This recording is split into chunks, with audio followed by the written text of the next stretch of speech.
What, you have a podcast? Computer.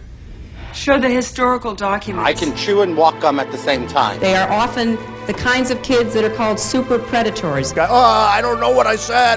Where I could stand in the middle of Fifth Avenue and shoot somebody and I wouldn't lose any voters. So I'm Ted Cruz and my pronoun is kiss my ass. He's a war hero because he was captured. I like people that weren't captured. I moved on her like a bitch.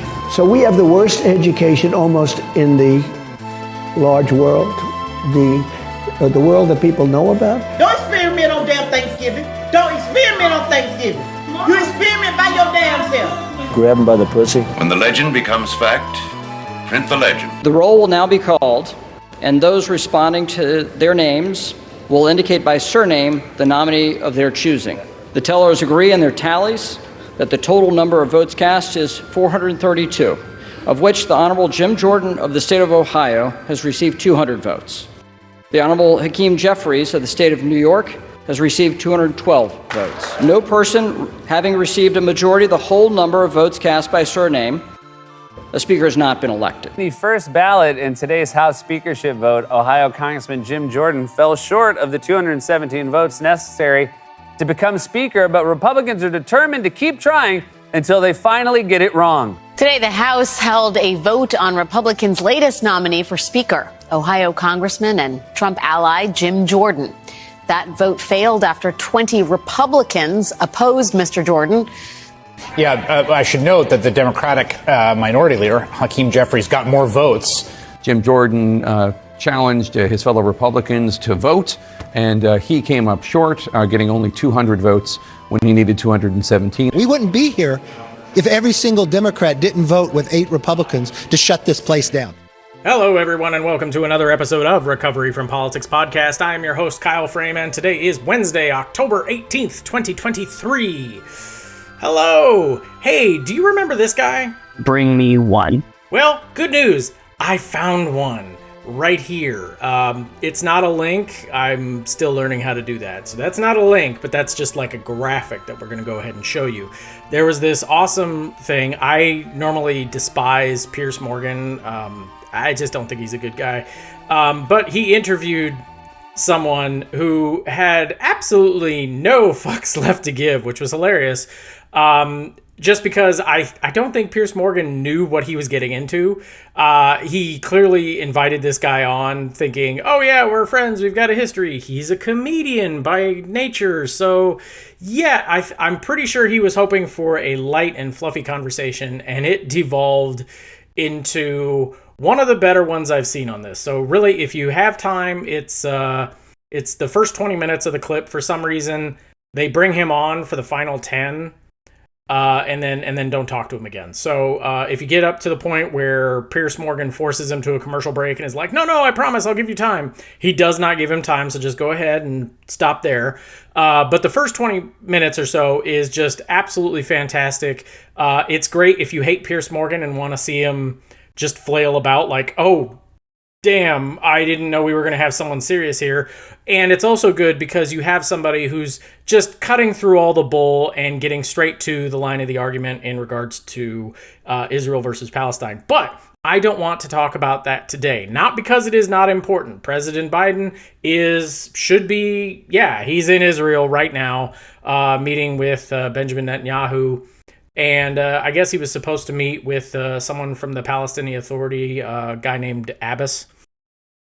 But that didn't happen because of this whole hospital thing. Now, this is all important, but I have talked a lot about it in the last few days, so I wanted to just focus on something a little more domestic, which is why we opened up with all those wonderful videos of everything going horribly wrong. You had the House proceeding, the vote went against Jim Jordan, one person after another noting that, Jim Jordan failed, and then you had Kevin McCarthy, who had the audacity to blame the Democrats for this, which I find hilarious. It was started and instigated solely by the Republican Party, and the Democrats really, even when McCarthy was running over a year ago, and it took 15 tries to get there, every single Democrat, every single time, voted for Hakeem Jeffries. They have been extremely consistent in this. I don't know if that was the right thing to do. I think they should have wheeled and dealed sooner, but we'll get to that. But they've been extremely consistent. So I find it very silly that Kevin McCarthy or anyone is trying to blame the Democrats. Of course, they have to, because they can't admit that, hey, we have some idiots in our caucus that we can't name because they're really good at fundraising. Like, this is why Matt Gaetz and Marjorie Taylor Greene and Lauren Boebert and all those idiots get away with what they do. They do not have to be a part of the establishment. They raise their own money. They can do their own thing. So, yeah, that's what's going on there. So we had this vote fail, and Jim Jordan forced it. He knew he didn't have the votes. He thought putting his caucus on record would force them to do the job. Basically, he's trying to bully them into voting for him. Now, while I agree we should be taking a hell of a lot more votes to put people on the record, doing it for this kind of seemed, I don't know, silly. Like, he was hoping that he would only lose the speakership by about, 7 to 10 votes, dozen at most. It ended up being 20, which I think had the opposite effect of what he was hoping for. Instead, it signaled to the roughly 200 Republicans that voted for him that there is a large enough contingent of people against him that this isn't going to work. It's possible that Jim Jordan could continue to, punch himself in the nuts over and over again like Kevin McCarthy did 15, 16 times. Because, of course, the hard right of the Republican caucus will never go along with a bipartisan thing or any kind of, nobody's going to vote for Hakeem Jeffries. That's just not going to happen.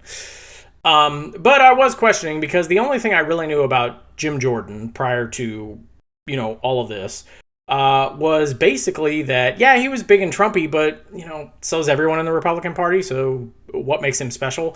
I didn't know anything about him, and the only other thing I'd heard about him was that George Clooney's making a documentary about how there was this massive sex abuse scandal in an Ohio university regarding the wrestling team, which he was a coach of. Now, so far, no one is suggesting that he actually, did any negative sexual things. So, get that out of your head. But he was informed face to face, like he had players coming up to him going, "Coach, something's wrong." And he just blew them off and ignored them. So as far as I'm concerned, from day one that came out, especially when this groomer narrative started coming out, I don't see why the Democrats don't weaponize it and turn it back on him. Like, no. You want groomers? Jim Jordan, that guy right there, is a groomer. He helped. His silence helped someone else sexually abuse people. Like, your kids. These are kids in college, okay? Everyone under 25 is a kid to me. I'm sorry, you just haven't done anything. You're a child. So I was curious, what else is there about Jim Jordan that perhaps I don't know, or I don't know the specifics on. So I did what I always do. I took to YouTube and Twitter, well, not Twitter, Threads these days, and I found a few things. You call some of these members political terrorists. Oh, yeah, Jim Jordan especially, my colleague from Ohio. I just never saw a guy who spent more time tearing things apart and never building anything, never putting anything together. Jim Jordan knew more about what Donald Trump had planned for January 6th than any other member of the House of Representatives. You have people increasingly coming to Washington whose objective in staying in office is to make noise. I mean, right now, Jim Jordan, for instance, you've heard is running for Speaker of the House. Do you know how many bills he's passed that he's authored? None. And how many bills that he's just been a sponsor of? None of the bills he sponsored has ever become law. So that was hilarious. You have John Boehner, previous Speaker of the House, who couldn't control his own caucus because obviously he's got a lot of fire throwers, and he's calling out Jim Jordan by name, saying this guy just wants to burn shit down. Okay, so that's fantastic. Then you have Liz Cheney going on the record to a whole auditorium saying, hey, this guy was, attached to the hip of Donald Trump for this entire thing. Now, I do have a complaint about this because the reports are that as soon as Liz Cheney was confirmed to the January 6th committee, she mandated that the focus be on Donald Trump and not any of her fellow House members at the time, which I think was a huge mistake, and I think she should have been booted off the committee for that immediately. The January 6th committee, yes, it was good to focus on Trump, and yes, it's good that they did it, but at the same time, can you not walk and chew gum at the same time? Like, for fuck's sake, you have insurrectionists in your midst. Like, they're right there with you, sitting next to you, refusing to be subpoenaed. And I think the January 6th committee, especially after they all started refusing subpoenas, like, no, that is a Donald Trump move. That means you've got something to hide. We are shifting focus of the January 6th committee back to the House. We have to purge the parts of the government that made this possible. Tom Cotton, Ted Cruz, Jim Jordan, all of them. They all needed to be held accountable. Kevin McCarthy. I mean, part of the problem we have today is the fact that the January 6th committee didn't help purge and kick those assholes out. If all the House members who actually had a no shit hand in it, not just they voted for it because it was the in vogue thing to do, but like really helped Donald Trump, tried to talk to him about it, how he could do it. Any of them involved in the actual insurrection should have been purged. And I think since those people were the key players and members of leadership inside that bubble, they would have been removed. We would not be here right now. Kevin McCarthy, Jim Jordan, half a dozen others would have been expelled, possibly in jail by now, along with the rest of the January 6th insurrectionists, and the House would be able to move forward. Maybe the Republicans wouldn't have even have won their majority back. As I've often said, one of the reasons Democrats lose majorities in midterms is because they don't fucking do anything. They're not aggressive enough. They need to go after them. Like right now, the Republicans, for everything they're messed up about, at least when they're in session, are going after Biden. And it's bullcrap, and they're going after him through his son, who we all know and acknowledge is a screw up. But, you see that, and they're very aggressive. Okay, McCarthy has said on the record that the whole goal of the Benghazi hearings was to weaken Hillary Clinton. Surprise, it fucking worked. So it really pisses me off when the Democrats don't turn it around on them, or at least like threaten them with it. Like right now, the Democrats have control of the Senate. Why isn't Chuck Schumer investigating Jared Kushner, right? Okay, fine. You want to go after the president's son? We'll go after Trump's kids. We will. And if nothing else, it would at least give the House members pause. Because they know deep down what they're doing is bullshit, but what the Trump kids are doing is legit. And they could actually get in trouble for this. So, if nothing else, it should be a chip on the table. Do not investigate bullshit, or we will go after your guy. But the Democrats, especially Chuck Schumer, is such a fail at this that it doesn't happen. And I also hold Liz Cheney and Nancy Pelosi just as accountable for that because they did not steer the January 6th committee effectively. Liz Cheney did. Liz Cheney got exactly what she wants. She actually believes if we just get rid of Trump, the rest will magically be okay and she'll be welcomed back into the Republican Party with open arms. Sorry, Cheney, that's not happening. You are gone. The problem is not Trump. The problem is the base. He is the symptom. He is not the disease. And none of these fuckers get it. So we need a full-on purge of it. Otherwise, it's useless. Okay, end of that rant. The next thing I really liked was Mitt Romney's bit about how Jim Jordan, who could potentially be Speaker and then possibly President, has never passed any legislation at all. He co-sponsored 3 things, and none of them became law. So he's literally passed nothing. Now, that is amazing because of how long he's been in. To compare, Hillary Clinton was in the Senate for roughly 8 years. She co-sponsored hundreds of bills. Co-sponsoring is easy. Co-sponsoring is not something... It's an easy thing to do. Somebody else has already done the work. All you do is attach your name to it, and anybody can do it. Okay? So the fact that he just isn't interested in actual legislating should be a huge red flag to anyone that actually cares about these things. Okay? Government sucks. Watching the House and Senate work is like watching sausage get made. It's a pain in the ass. But you know what? At the end of the day, you need people who actually do the work. Again, this is why I'm against term limits for the House and Senate. There are people who understand the rules and how to get things done. And those are the people we count on. And they're not attention hogs. They're not throwing firebombs everywhere. They're nose to the grindstone, actually trying to do the work for their constituents and for the good of the country. They're doing things. Jim Jordan's never done any of that. And just the thing here, like last time Republicans were in charge with Trump or even under Obama, they tried to overturn the Obamacare bill, the Affordable Health Care Act, over 100 times. Jim Jordan was in Congress during all of that. He could have co-sponsored every single one of those.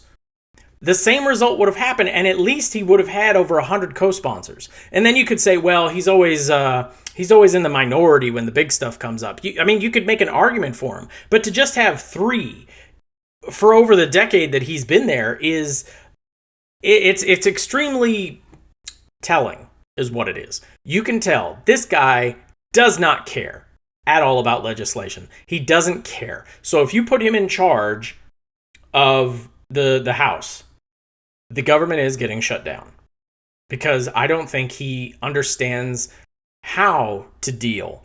I don't think he knows how to deal within his own caucus. If it was Trump as president and Mitch McConnell in the Senate, I think he'd still shut down the government, because he's just that ineffective at legislating. Like, this is actually very important. When the House has a bill that they need to get passed, and it's something huge like a budget bill, the Speaker is the one who leads that fight, because supposedly they're in charge. So you'd actually have Jim Jordan having to have a meeting with Mitch McConnell, Chuck Schumer, the President of the United States, to actual wheel and deal and hammer something out. He has no history of even being interested in doing that. So what the hell is he going to do? Delegate and then try to pass it? I mean, if you're a Republican hoping that one day they can return to normalcy, this is a horrible idea for you. He's going to prove straight up that he can't govern, because I guarantee you, if he does delegate, he'll get a bill, he'll pass it, and then some reporter will walk up and be like, hey, Jim, Speaker, what did you think about this part of the bill that says that babies all need to, be bitten by the doctor instead of slapped? And he's going to be stuck there like, I didn't even fucking read it. And it's like, you're the Speaker! Like, you should know these things. So that's extremely concerning. It's something you have to really look at and pay attention to. So today's going to be a little slower. I'm already going to go into my conclusion, for this episode. There's not much for today. It's going to be a lot shorter, trust me.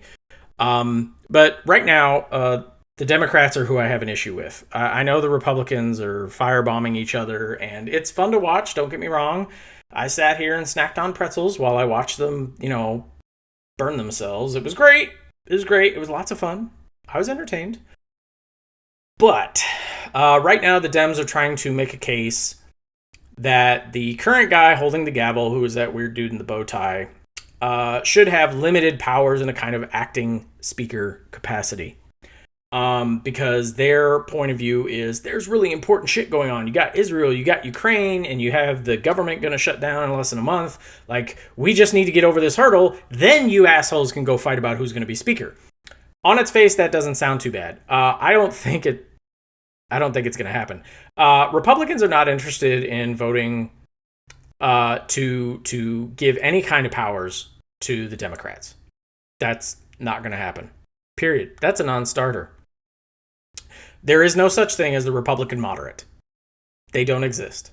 You will never get 5 or 6 Republican moderates vote for Hakeem Jeffries to get this over. And they're certainly not going to vote to have some kind of power sharing agreement with an acting speaker. First off, they're not interested in sharing power. They're done with that. They haven't done that since 2000, okay, with pedophile Hastert, Speaker Hastert, who came up with his rule of, if you can't pass it with just Republican votes, I'm not even bringing it up for a bill. Like, they are not interested in making a deal. They're not interested in sharing power. This is all they've known. Almost every House member has only ever known the Hastert rule. So they're not about to do that. Secondly, I think it's important, and it should be noted, that an acting speaker would not technically be in line for the presidency line of succession. Okay, they would be skipped over.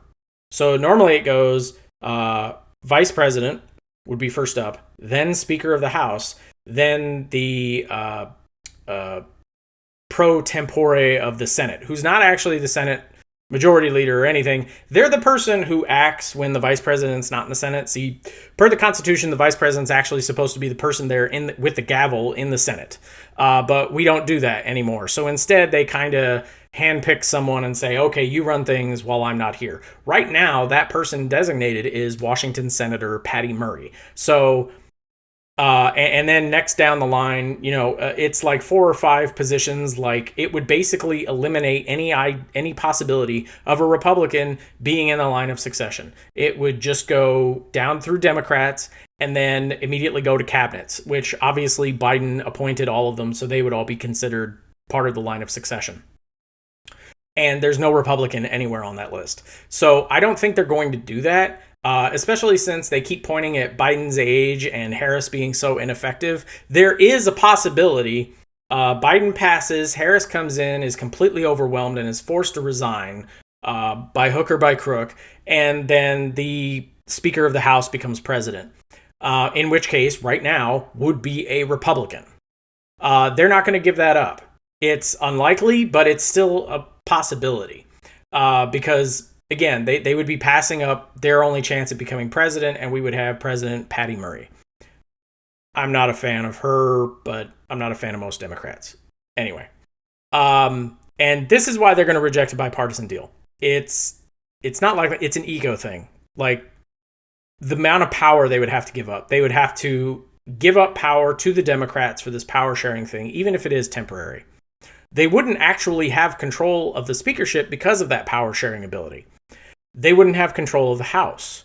They would be giving up their majority. They would giving up their only possibility of possibly having president before Trump. It's not going to happen. They're not going to voluntarily give up any of that. So I don't think it's possible. And again, you know, right now the speakership's vacant, and you might argue, well, Kyle, technically they're already not here. Well, that was Matt Gaetz' decision, not the entire House Republican caucus. Okay, that was Matt Gaetz and a handful, in this case 8 Republicans, who screwed over everybody else. The entire House Republican caucus going along with a power sharing deal with the Democrats to remove themselves from the line of succession. It's never going to happen. I really don't think it's going to happen. I would be surprised because I do believe the Republican Party is insane. They're not going to suddenly become sane. If they did, you would think they would have kicked off Donald Trump or something by now. But they haven't. They're in for a penny. They're in for a pound. They would rather just go in and watch the budget not get passed, the country shut down, and us still not have a speaker, than give power over to the Democrats. Jeffries thinks that by trying to do this power sharing thing is the best bet to make Democrats look good. I disagree. My solution would be, don't make a deal. Screw making a deal. Pick a Republican who would be acceptable. Find one. There has to be one. Don't negotiate. Don't even tell anyone you're going to do it. But have the first 5 or 6 Democrats who are going to be called during the next speaker vote name that person. Now, chances are the Republicans aren't going to catch on before it's too late. Have the rest of the Democrats do their thing and vote for Jeffries if you want. But that signal that the first 6 Democrats all have chosen this one person is going to send a signal publicly to the whole world. Hey, this is our guy. No backroom deal. No promise of power sharing. We understand you're still in charge. Because again, I don't want this coming back on the Democrats one day. I don't want a situation where the Republicans look at it and be like, hey, remember when we did that power sharing with you? Come on, payback. No, This is a way for the Democrats to get up and tell the people, we didn't wheel and deal. We named a Republican that we would accept. We'll see what happens. Now, if the GOP continues to be psychotic and vote in a January 6th insurrectionist, if they refuse the deal, they will have done it publicly. No backroom talking. And then let them fall on their sword. Hey, be like, hey, we offered up a name. They weren't fucking interested. We offered no preconditions. Again, we have to get away from this precondition thing. I was really screwed up by it yesterday. I'm still screwed up by it today. No preconditions, no deal, no nothing. Just put the olive branch out there. We will accept this person right here. You guys pick. If you want, go even bigger. Have the first 6 Democrats name one Republican, have the next 6 name a different one, and let them signal, hey, we're willing to take one of these 2. You guys pick which one. We'll get behind you. Make it public. Put it out there. That way, if the GOP continues to, self-conflagurate, I don't know. If they're still interested in killing themselves, then let them. But you need to signal to the world and to the country that you are done with it. You just want to work. You don't even care if the Republicans are in charge. You just want to open up the government so we can have the debate. Do we fund Israel? Do we fund Ukraine? Do we fund the damn government?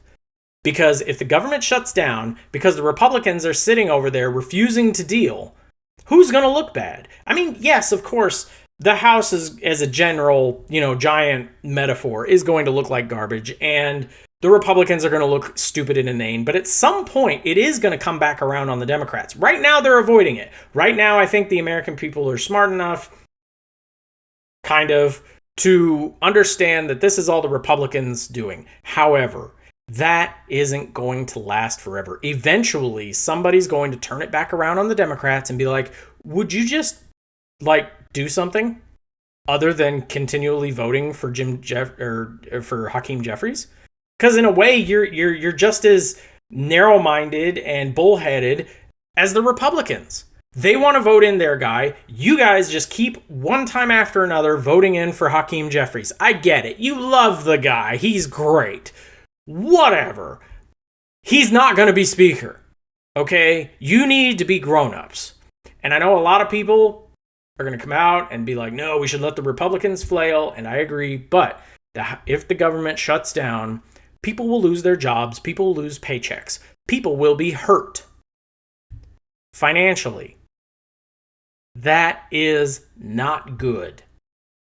So, in my opinion, Democrats should work for what's best, and what's best is not a vacancy in the speakership. It's not going to be a Democrat. They're not going to power share. Just go ahead. And I'm not saying go Jim Jordan. Jesus, no. Screw him. Like I said, vote. Pick 1 or 2. Fuck it. 3. It doesn't matter. And have your first 18 members, 666, let them know. Well, maybe not that, because you'll have the conspiracy theorists go nuts. But signal to them, we will accept these guys. You pick which one you want to get behind. Cut off Jim Jordan and the rest of the insurrectionists at the knees. Quit letting it just be about them. They don't want to negotiate with you. Kevin McCarthy wouldn't negotiate with you. Don't do it behind closed doors. Do it out in public. Do it so everyone can see it, so it's on tape over and over again so that they can't deny it. They want, like right now, Jim Jordan is trying to use the vote to get his members on the record that they don't want him so that way their voters will go after him. Use it the same way. Go on record. We said we'll accept these 3. We voted for Republicans, and it was the Republicans who rejected their own members. Turn it around on them, because the current status quo can't happen. And I'm sorry, there is no way I see Republicans any kind of power sharing or giving anything. So that's my 2 cents for today. Everybody have a great day. Try really hard. Be safe, get vaccinated. It's still going on, and we'll see you next time. Hi. Thank you very much for making it to the end of the video. If you want to reach out, I'm on all the social media sites. You can find me pretty easily, usually some version of recovery from politics or my name, Kyle Frame. With the exception of Twitter, I've stopped using it. I still leave my stuff up there just for historical, record, but I will not be posting on that site anymore due to its a little too chummy with Nazis. I don't like them. But if you do want to reach out, I have an email, recoveryfrompolitics@gmail.com, and all that good stuff. I'd just like you to consider, I don't have a Patreon. This is not monetized in any way. I do not have a staff. There's no writers. This is all just me using mostly free software to put together the best you can. So it doesn't look great. I have no formal training in any of this. So, go easy on me in the comments, unless you really think I screwed up, in which case, by all means, let me have it. But of course, like, subscribe, share, if you really do like it and you really do want to see more of it and you really think other people should see it too. Otherwise, it doesn't bother me at all. Yeah. So, have a great day. Thank you for listening, and stay safe.